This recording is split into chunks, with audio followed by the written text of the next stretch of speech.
Welcome back on GTM classes. This is Maheshwar Tripathi, and today we are going to discuss a very important topic of English grammar, that we say transformation. What transformation is? To transform a sentence is to change it from one grammatical form to another without altering. Altering means changing its sense. बिना किसी sentence की meaning को बदले हम उसके grammatical form को बदल देते हैं, उसे कहते हैं ट्रांसफॉर्मेशन। और ये परिभाषा दी है नेस्फील्ड सर ने, जो कि बहुत बड़े ग्रामेरियन हैं। जिस प्रकार से आप पढ़ते हैं रन मार्टिन को, उसी प्रकार से जेसी नेस्फील्ड भी पढ़े जाते हैं। इंग्लिश ग्रामर के लिए उनका बहुत नाम है। तो यहाँ अगर आप एग्जाम्पल देखें, पहला एग्जाम्पल दिया हुआ है, he is too fat to run. अब यहाँ पे जो टू फैट है, इसको हम किस प्रकार से बदलेंगे, कैसे चेंज करेंगे? तो यहाँ हो जाएगा ही इज सो फैट, फिर दैट लगाएंगे और ही कैन नॉट रन, मतलब वह इतना मोटा है कि वह दौड़ नहीं सकता। और यहाँ पे लिखा है he is too fat to run, तो he is too fat to run, इसका भी मतलब है कि वह इतना मोटा है कि दौड़ नहीं सकता। तो इस तरह से इसको हम कहते हैं ट्रांसफॉर्मेशन। अब इसके बाद अगर हम आते हैं, जो इसमें कई पार्ट हैं, कई टॉपिक हैं। तो पहला टॉपिक जैसे है the use and removal of too, मतलब किस प्रकार से टू का यूज करते हैं और किस प्रकार से टू को रिमूव करते हैं। जैसे पहला एग्जांपल है, the box is too heavy to be lifted. Too heavy to be lifted, इसको आपने ट्रांसफॉर्म किया तो आप कह सकते हैं the box is so heavy that it can not be lifted. अगर यहाँ लिखा होता the box was too heavy to be lifted, तो आप इसको कहते द बॉक्स वाज, यहाँ पे इसके साथ वाज होता the box was so heavy that it, यहाँ पे कैन नॉट का हो जाता could not be lifted. The box was so heavy that it could not be lifted. Second example देखिए, the box is too heavy for me to lift, तो इसका हो जाएगा the box is so heavy that I can not lift it. ये है use and removal of too, मतलब कैसे आप टू लगा के बनाते हैं सेंटेंस और किस प्रकार से टू को रिमूव कर देते हैं। दूसरा है next, the degree of comparison. आपने डिग्री पढ़ा हुआ है, जैसे आप कहते हैं गुड, बेटर, बेस्ट। गुड को बोलते हैं पॉजिटिव डिग्री, बेटर को बोलते हैं कंपैरेटिव और बेस्ट को आप कहते हैं सुपरलेटिव। तो उन्हीं डिग्रीज का प्रयोग करते हुए कैसे करते हैं ट्रांसफॉर्मेशन, वहाँ पे आप देख सकते हैं एग्जाम्पल। जैसे Hamlet is the best tragedy in English, तो ये जो Hamlet is the best tragedy, ये आपका हो गया superlative. Hamlet is the best tragedy in English, ये सेंटेंस क्या है, सुपरलेटिव सेंटेंस है। और इसको आप ऐसे कर सकते हैं, Hamlet is better than any other tragedy in English. अब ये हो गया comparative, Hamlet is better than any other tragedy in English. English language, English literature में जो हैमलेट है वो इतना अच्छा प्ले है, नाटक है, ट्रेजेडी है, कि उससे अच्छा दूसरा कोई है ही नहीं।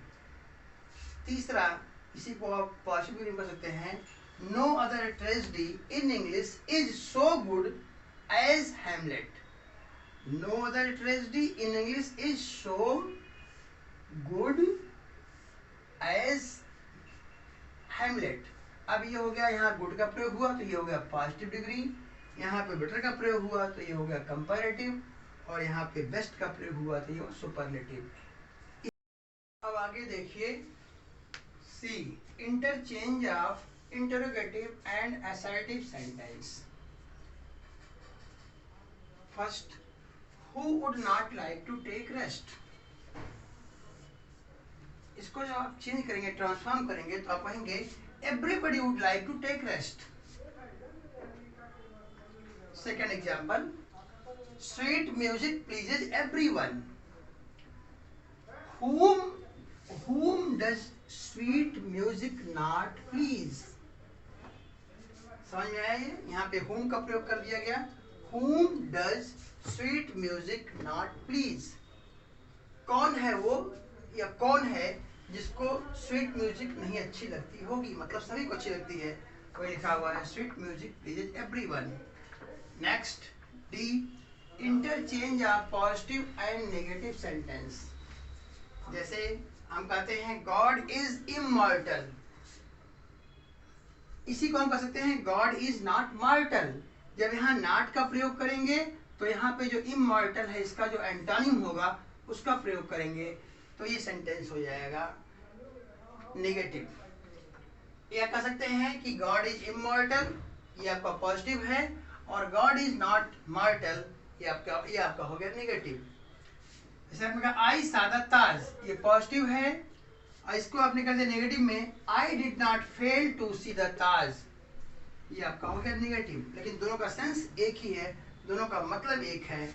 इसके अगला एग्जांपल है, नेक्स्ट है interchange of assertive and exclamatory sentence. इसमें एग्जांपल है how smart he looks very smart.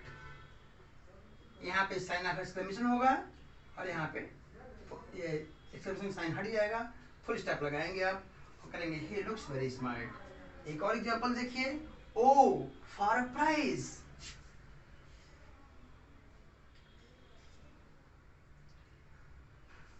इसको पूछते हैं I wish I had got a prize. आगे बढ़ते हैं, F, interchange of parts of speech.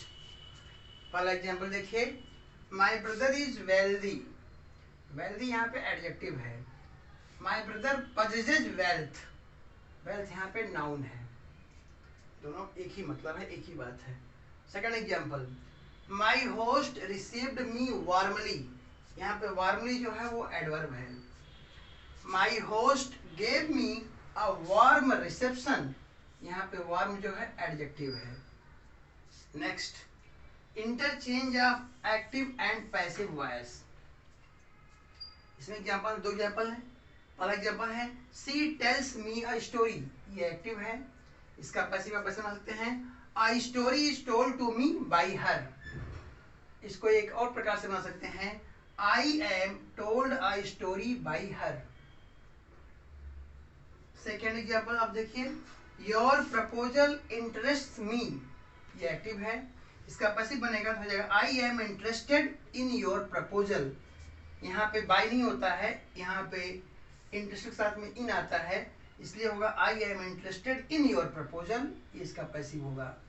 और ये इस प्रकार से आपका जो ट्रांसफॉर्मेशन है उसके कुछ एग्जाम्पल्स और उस टॉपिक को हमने ब्रीफ में कंसाइज करके बताने का प्रयास किया। और मेरा पूरा प्रयास ये है कि आप इसको समझेंगे, समझ गए होंगे, और इसको आगे इसकी आप प्रैक्टिस करेंगे और इससे आपको आपके एग्जाम में बहुत फायदा होगा। Thank you so much for watching my videos and please do like and subscribe my videos. Thank you.